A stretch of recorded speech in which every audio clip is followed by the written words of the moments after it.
હાઉસીસના રિપોર્ટમાં શું આવતું દેખાઈ રહ્યું છે સહયોગી તૃપ્તિ કપૂરી આપણી સાથે જોડાઈ ગયા છે. તૃપ્તિ, ગુડ મોર્નિંગ.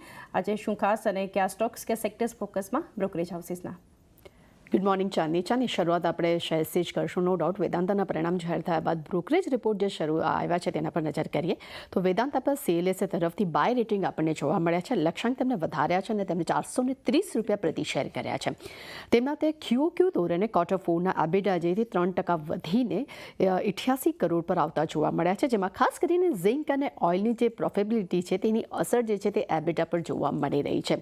તે સાથે કંપનીનું જે નેટ દેવું છે તે ઘટીને 6,000 કરોડ પર રહ્યું છે. તે ખૂબ જ આશ્ચર્યજનક તેમને લાગ્યું છે. એટલે CLSA તરફથી વેદાંતા માટે આપણને બાય રેટિંગ જોવા મળ્યા છે.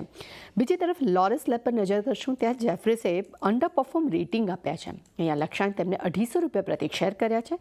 તેમના મતે CDMO માટે અને અન્ય ક્વાર્ટર પણ હવે નબળું જોવા મળી શકે છે તેવા આશંકાઓ તેમને દર્શાવ્યા છે. તે સાથે મેનેજમેન્ટનું એનિમલ્સ હેલ્થ અને એગ્રોકેમ CDMO છે તેના કોન્ટ્રાક્ટ પર વધુ હવે તેઓ ફોકસ આપી રહ્યા છે.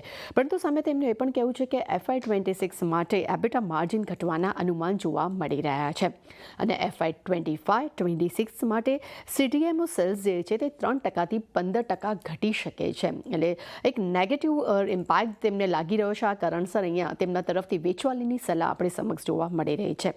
ત્યારબાદ દારમિયા ભારત પર મોર્ગન સ્ટેન્લીનો મત જાણશો. અહીંયા તેમને ઓવરવેટ રેટિંગ આપ્યા છે. લક્ષ્યાંક ઘટાડીને ₹2,200 પ્રતિ શેર કર્યા છે.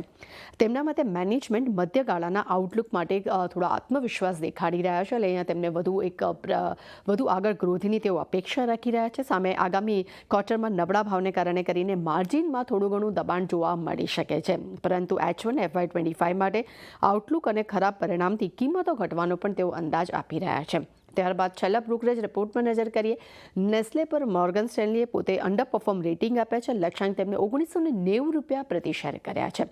તેમના મતે FY25માં માર્જિન ગ્રોથ મિશ્ર રહેવાના તેઓ અનુમાન આપી રહ્યા છે. એટલે બધા જ બ્રોકરેજ રિપોર્ટ જે જાહેર થયા છે એમાં ખાસ કરીને ચાની વેદાંતા પર આજે ફોકસ હશે. નો ડાઉટ મેટલ્સ અત્યારે ઘણું બધું ફોકસમાં પણ છે અને વેદાંતા માટે CLSA તરફથી જે બાય રેટિંગ આવ્યું છે તેનું ઇમ્પેક્ટ આજે આપણને સારું એવું જોવા મળી શકે છે. જી તૃપ્તિ.